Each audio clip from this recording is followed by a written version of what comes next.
Morgan Freeman confronts rude talk show host. His response stuns the audience. Morgan Freeman walked onto the stage with the grace and quiet authority that had defined his presence for decades. At 86 years old, he was a living legend, a man whose voice had narrated history, nature, and the very essence of human experience. The audience erupted into applause, some standing, others wiping away tears as they saw the icon in person. The studio lights reflected off his dignified face, lines of wisdom and experience etched into his features. He moved at a steady pace, offering a warm yet reserved nod to the crowd before settling into his chair across from the host. This was supposed to be a conversation, a moment to share his insights, his stories, his perspective on life after years in the spotlight. Millions tuned in from their homes, eager to hear from a man whose words had carried weight for generations. Across from him sat Vanessa Clark, a talk show host known for her sharp, often ruthless interviewing style. She thrived on controversy, on pushing boundaries, on drawing reactions that would trend for days. This interview was meant to be a career-defining moment, but for who, no one yet knew. As she leaned forward with a smirk, microphone in hand, the energy in the room subtly shifted. Something in the air tightened. Morgan Freeman, ever perceptive, felt it immediately. He had done countless interviews over the years, fielded difficult questions, navigated uncomfortable moments, but tonight there was an undercurrent of something different. Vanessa's smile was polite but carried an edge, something calculated, something waiting to strike. The audience, once buzzing with excitement, seemed to sense it too. A few exchanged glances, uncertain of what was to come, and as Vanessa took a breath, preparing to deliver her first question, Morgan Freeman simply folded his hands in his lap, calm, steady, and completely unaware that he was about to turn this entire interview into a moment the world would never forget. Vanessa Clark leaned forward, her smirk widening slightly as she prepared to launch the first strike. The audience was still, their excitement now laced with tension, as if they could sense that something wasn't quite right. With a silky yet sharp tone, she tilted her head and said, "So, Morgan, at your age, do you ever wake up wondering if today might be your last?" The room went silent. The energy shifted in an instant. The admiration and warmth that had filled the space just moments ago were replaced with an uncomfortable stillness. A few people in the audience exchanged uneasy glances, and an elderly woman in the front row pressed her hand to her chest, clearly unsettled. Morgan Freeman, however, did not react immediately. He simply clasped his hands together in his lap, his expression unreadable, his deep, knowing eyes locked onto Vanessa as if assessing her, not with anger, but with quiet curiosity. Vanessa chuckled, as if trying to brush off the weight of her own words. "I mean, let's be honest," she continued, her voice carrying a tone of feigned amusement. "You've played God on screen, but at the end of the day, you're just a man, a very old man. What's it like knowing your time is almost up?" A few gasps rippled through the audience. The discomfort in the room deepened, and some shifted in their seats, clearly disturbed by the blunt cruelty of the question. Even the production crew behind the cameras hesitated, unsure whether to let the moment play out or intervene. But Morgan did not flinch.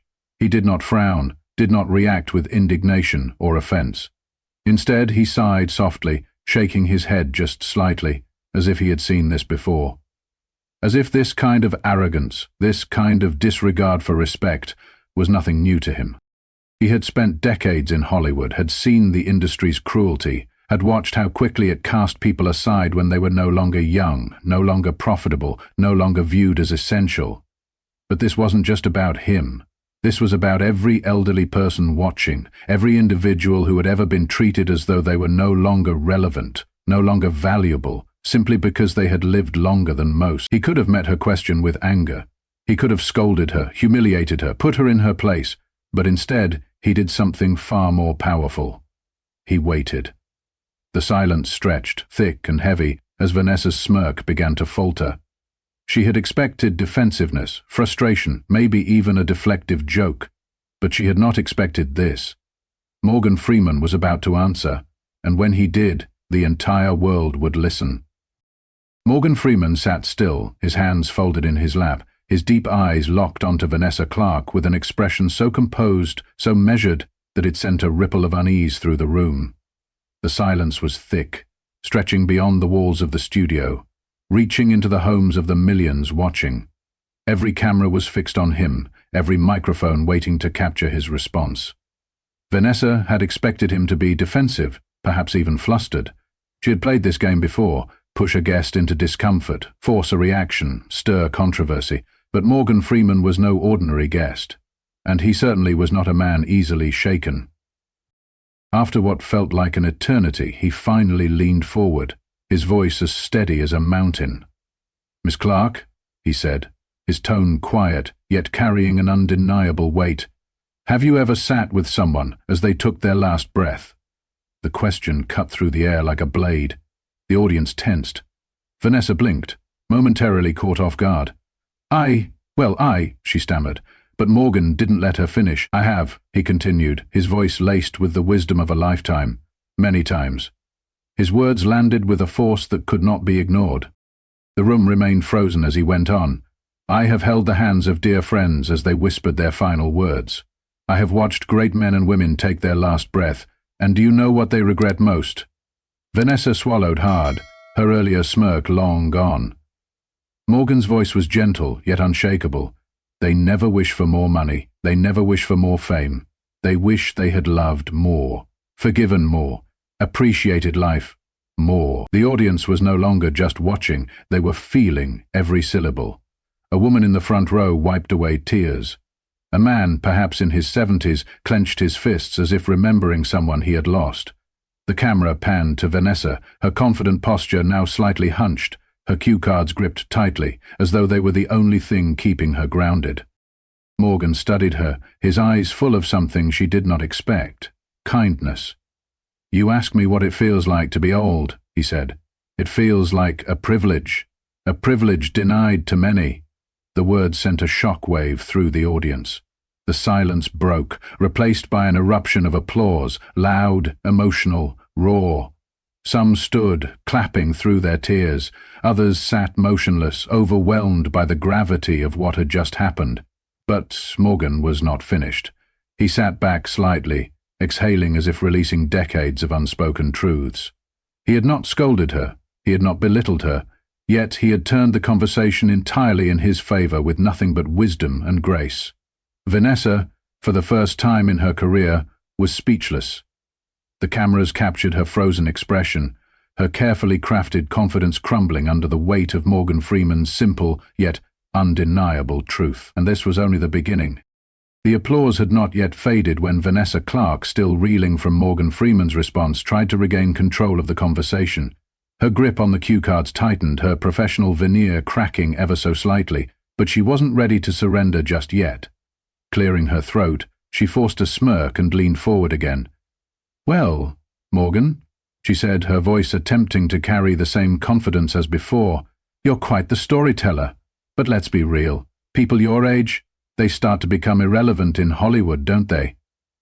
Gasps rippled through the audience. Even those who had expected sharp questions were taken aback by the blunt cruelty of her words.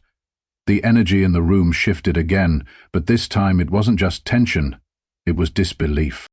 Morgan sighed softly, rubbing his fingers together, a small habit he had when deep in thought. He looked at Vanessa, but not with anger, not with offense, with pity. Then, his voice, smooth and rich as ever, filled the room. "My dear," he said, his tone almost fatherly, "let me tell you a story." Instantly, the audience leaned in. Morgan Freeman was about to speak. And when Morgan Freeman speaks, you listen. "There was once a young man," he began, his voice thick with emotion, "full of dreams, full of life. He thought the world would always be his. He thought the applause would never fade, that his name would never be forgotten." The room was silent. "But time has a way of humbling us." A woman in the audience covered her mouth. Morgan's eyes never left Vanessa's. One day, that young man grew old. He found that the same world that once clapped for him had moved on. They didn't see him anymore. They didn't listen anymore. Vanessa swallowed hard. She had started this interview in control, but now she felt exposed, vulnerable, like the world wasn't just watching him, they were watching her. Morgan paused, letting the weight of his words settle before he continued. "And then, one night, He sat by his window and watched a storm roll in. And he realized something. The hush in the studio deepened. He realized that even when the sky turns dark, even when the world seems to have forgotten the sun is still there, still burning, still shining, even behind the clouds.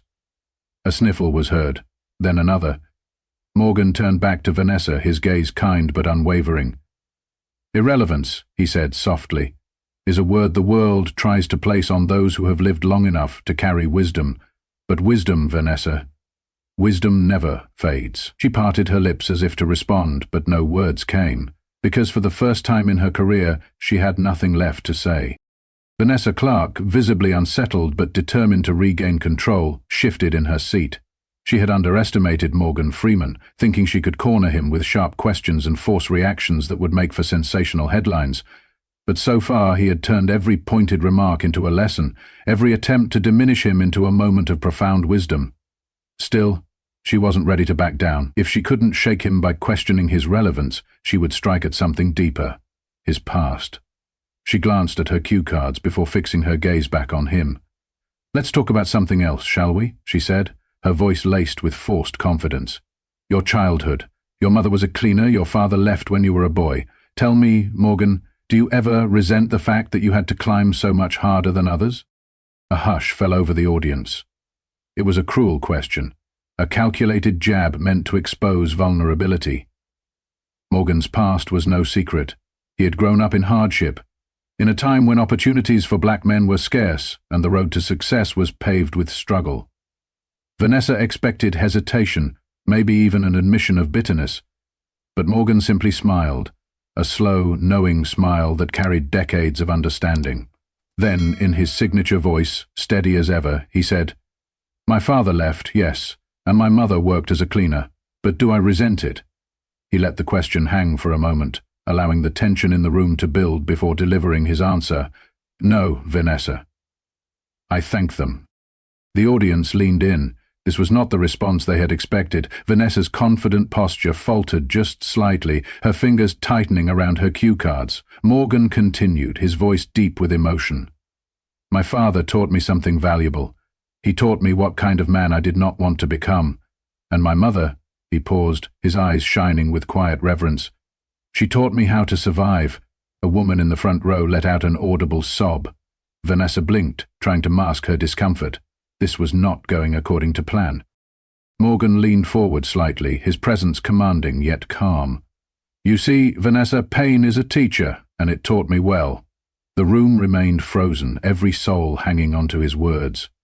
"You ask if I resent my past," he repeated, his gaze never wavering. "The truth is, I carry it with me every day, but not as a burden." Another pause, his next words landing like a hammer. "I carry it as a reminder that I am still here." An elderly man in the audience lowered his head, his shoulders shaking with silent emotion. A young woman sitting beside her grandmother reached for her hand, squeezing it tightly. The studio wasn't just hearing a response. They were witnessing something greater. A man who had faced hardship, who had endured struggle, who had turned every challenge into strength rather than resentment. Vanessa, for the first time, looked uncertain. Morgan sighed softly, his fingers tapping the armrest in a slow, rhythmic motion. "The problem with the world today, Vanessa, is that too many people look at their past and feel bitter." He exhaled, his voice dropping just slightly. "But I look at mine, and I feel grateful." The audience erupted into applause. Some wiped away tears, others sat frozen, processing the weight of what had just been said. Vanessa opened her mouth, but no words came. Because how do you argue with a man who has turned every hardship into wisdom, who has embraced every struggle as a lesson rather than a curse? The cameras captured her stunned expression, her inability to push back, and in that moment it became clear this interview was no longer about her questions. It was about his truth. Vanessa Clark exhaled sharply, gripping her cue cards as if they could anchor her back into control. She had spent her career breaking down celebrities, forcing them into corners where they had no choice but to stumble. But Morgan Freeman wasn't stumbling. He wasn't reacting with anger or defensiveness. He was meeting her every attack with grace, turning her sharpest questions into lessons that left the audience breathless. Desperate to regain some footing, she tried again. "Morgan," she said, forcing a laugh, Don't you ever feel afraid? I mean, you're 86 years old. You've had an incredible career, but time doesn't stop for anyone." It was a cruel question, one that implied his days were numbered, that no matter how legendary he was, the inevitable truth of mortality loomed over him. The audience tensed, some visibly uncomfortable with the bluntness of her words. Morgan didn't flinch. Instead, he leaned forward slightly, resting his hands on the table between them. "Vanessa," he said, his voice low, deliberate, "do you know the difference between fear and faith?" The question hung in the air, thick with meaning. Vanessa hesitated. "What?" she asked, blinking as if caught off guard. Morgan smiled, not out of amusement, but as a man who had lived long enough to understand the depth of his own words before he spoke them. "Fear," he said, "is believing in the worst that could happen. Faith is believing in the best that could come." The room went still. His words carried through the studio, cutting through the artificial glow of the stage lights, settling into the hearts of everyone listening. A woman in the front row clutched her husband's hand, her eyes brimming with tears. A young man in the back nodded slowly, as if those words had struck something deep inside him. Morgan continued, his voice unwavering. "Every morning, Vanessa, I wake up and I choose faith. I choose to believe that my best days are not behind me, but ahead of me. I choose to believe that even when the road is uncertain, there is purpose in every step I take." He exhaled, his gaze locking onto hers. "And you," he asked softly, "do you wake up with fear or with faith?" Vanessa opened her mouth, but no sound came out, because for the first time the question wasn't for Morgan, it was for her, and in that moment she had no answer. Vanessa Clark shifted in her seat, visibly unsettled but unwilling to back down. She had thrown every sharp-edged question she had at Morgan Freeman, but instead of cutting him down, he had turned each one into something profound, something that resonated far beyond the walls of the studio. She needed to regain control, to steer the conversation back into something she could handle. Straightening her shoulders, she forced a confident smirk and glanced down at her cue cards before looking back at him. "All right, Morgan," she said, feigning lightness. "Enough wisdom for a moment. Let's talk about legacy. When you're gone, what do you think people will remember about you?" The air in the studio tightened again. It was another pointed question, designed to remind him of his mortality, to reduce him to just another name in history. But Morgan Freeman didn't so much as blink. He let the words settle, absorbing them fully before responding. Then, with the smallest of smiles, he leaned in slightly. "Vanessa," he said, his deep voice calm but piercing, "you're asking the wrong question." She frowned, caught off guard. "What do you mean?" Morgan exhaled slowly, his gaze unwavering. "The question isn't what people will remember about me when I'm gone," he said. "The question is, what will they remember about you?" A collective gasp swept through the audience. The shift in power was undeniable. This was no longer just an interview. It had become a reckoning. The camera caught Vanessa's face as she stiffened, her smirk faltering. She had spent years sitting across from celebrities, politicians, and public figures, grilling them with uncomfortable questions, exposing their flaws, putting them on the defensive. But now, for the first time, she was the one in the hot seat. The roles had reversed, and she had no prepared answer. Morgan leaned back slightly, allowing his words to settle. "I have spent my life telling stories," he continued, his voice rich with meaning, "helping people feel, helping them understand, and when my time comes, I know I will leave behind something meaningful, not because of fame, not because of success, but because I have chosen to share my wisdom, my kindness, and my truth." Vanessa remained frozen, her fingers gripping her cue cards tightly. Morgan's gaze softened, but his words did not. "But you," he said, "you have a platform, a powerful one, and yet you use it to tear people down, to make them small, to break them instead of lifting them up." The silence in the studio was deafening. A tear slipped down the cheek of an elderly man in the front row. A woman in the back covered her mouth, visibly shaken. Vanessa, for the first time in her career, was exposed, not by scandal, not by controversy, but by a simple, undeniable truth. Morgan sighed, his voice gentle now. "It's not too late," he said. "You can still choose a different path. But if you don't, when you're gone, tell me, what will people remember about you?" And just like that, Vanessa Clark The woman known for always having the last word had nothing left to say. Vanessa Clark sat motionless, gripping her cue cards as if they were the only thing anchoring her in place. The weight of Morgan Freeman's words still hung thick in the air, pressing down on her in a way no interview had ever done before. She had spent years sitting across from celebrities, politicians, and powerful figures, unafraid to ask the most uncomfortable questions, to push them into corners where they had no choice but to stumble or fight back. And yet here she was, the one left speechless, the one being forced to confront something she had never dared to face before. The cameras captured everything, her tense shoulders, her trembling fingers, the slight quiver in her lip as the reality of Morgan's question settled deep within her. The question isn't what people will remember about me when I'm gone. The question is, what will they remember about you? She had built a career on tearing people down, on exposing vulnerabilities, on making a name for herself as the host who never backed down. But now, for the first time, she was the one being exposed. And the worst part? Morgan Freeman had done it without raising his voice, without anger, without malice. He had held up a mirror, and in that reflection she saw the truth, not about him, but about herself. The audience sat in stunned silence, some with tears in their eyes, others gripping the hands of loved ones as if they too were rethinking everything. A single tear slipped down Vanessa's cheek, and she quickly brushed it away, but it was too late. The world had seen it. The woman who had prided herself on control, on never showing weakness, had been undone not by humiliation, but by wisdom. She tried to force a smile, to regain some semblance of the authority she once held, but her voice betrayed her. She started, then stopped. She didn't know what to say, because for the first time she was asking herself the very questions she had spent years demanding of others. What would people remember about her? Would they remember the interviews, the controversies, the headlines? Or would they remember how she had used her voice, her platform, her power? Would they remember a woman who had built a career out of confrontation, or someone who had finally, at least once, chosen understanding instead? Morgan Freeman sat quietly across from her, watching without judgment, without expectation. He had said what needed to be said, and now the rest was up to her. A sharp inhale, a slow exhale, then, finally, she whispered, "I don't know if I like what they will remember about me." The words were barely audible, but they were real. They were raw.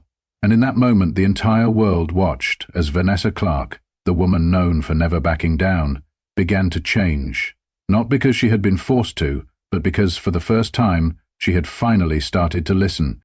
The silence in the studio stretched, thick with emotion, as Vanessa Clark sat there, no longer the confident, unshakable host who always had the upper hand. The audience, the cameras, the entire world watched as she confronted a question she had never asked herself before.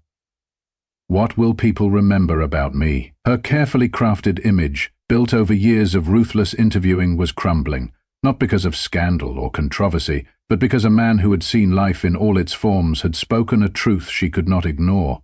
She exhaled shakily, her fingers still gripping the cue cards, but now they were just paper. They held no power.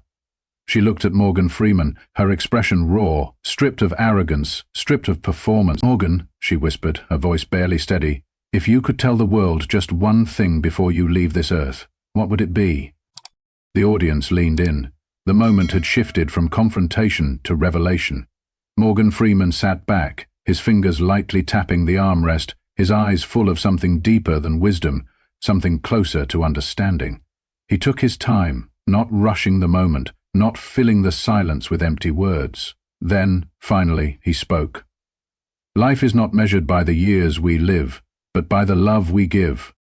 The words landed with a force greater than any dramatic headline, greater than any scandalous soundbite.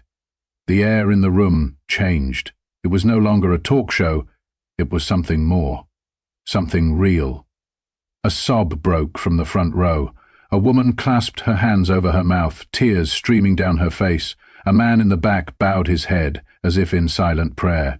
People weren't just hearing the words, they were feeling them. Morgan's voice carried across the room like a final blessing. "Go home," he said softly. "Call someone you love. Forgive someone you've been angry at. Tell the people who matter that they matter." Vanessa swallowed hard, blinking back tears, because something inside her knew this wasn't just advice for the audience, this was for her too. She had spent years focusing on the wrong things, chasing the wrong kind of power, forgetting the one truth that truly mattered. And in that moment, she wasn't just a host sitting across from a guest, she was a student sitting before a teacher. The camera zoomed in on her face as she whispered, "Morgan, you just changed my life." Morgan smiled gently, the corners of his eyes crinkling with warmth. "No, my dear," he said softly. "You changed it yourself." And with that, the room, the world, and perhaps even Vanessa Clark herself, would never be the same again. The energy in the studio had transformed into something unrecognizable from when the interview first began. What was meant to be another ruthless, hard-hitting conversation had become something else entirely, a moment that would be replayed, analyzed, and remembered for years to come. Vanessa Clark, the host known for tearing down even the most seasoned guests, sat in stunned silence, no longer in control, no longer playing a role. The cameras captured every detail, the tremble in her fingers, the glistening of unshed tears, the way she no longer looked at Morgan Freeman as just another interviewee, but as a man who had just shifted the course of her life with a few simple, undeniable truths. The audience was still, their emotions raw. Some wiped tears, others sat motionless, trying to process the weight of what they had just witnessed. Morgan Freeman had not argued, he had not raised his voice, he had not humiliated Vanessa Clark, though he could have. Instead, he had done something far more powerful. He had held up a mirror, not just to her, but to the world watching. What will they remember about you? The question lingered, not just for Vanessa, but for every person sitting at home, every viewer who had spent their lives chasing things that, in the end, would not matter. As Morgan Freeman stood, the audience rose to their feet, clapping, not in excitement, but in reverence. He nodded once toward Vanessa, a silent understanding passing between them. Then, without another word, he turned and walked off the stage, leaving behind not just a talk show, but a moment in history. Vanessa watched him go, her cue cards now useless in her hands. She had begun this interview expecting to control the narrative. Instead, she had been given something far more valuable, the truth. And the world, watching from their screens, would never forget what they had just seen. Life teaches us that true wisdom does not come from how much we accumulate, but from how deeply we understand and appreciate what we have. Morgan Freeman's response to disrespect was not anger, but grace. A reminder that dignity is not something that can be taken from us, only surrendered. His words challenge us to reflect on what truly matters, especially as we age. Society often measures success in wealth, status, and recognition, but in the end, none of those things bring lasting fulfillment. What we leave behind is not our possessions or achievements, but the impact we have on others, the kindness we show, and the love we give. For those who have lived many years, this lesson is especially profound. Aging is not a loss, but a privilege denied to many. Each wrinkle tells a story. Each grey hair is a testament to experience, and every passing year is another opportunity to guide, teach, and love. Too often, the world pushes older generations aside, treating them as irrelevant, but wisdom never fades. The real question we should ask ourselves is not how much time we have left, but how we choose to use the time we are given. Morgan's words urge us to embrace life with faith instead of fear, to nurture relationships, to forgive, and to remind those around us that they matter. In the end, our legacy is not in what we have, but in how we have loved. So today, call someone you care about, make peace where there is conflict, and cherish the moments that truly define a life well lived. Because when our time comes, we will not be remembered for what we owned, but for how we made others feel.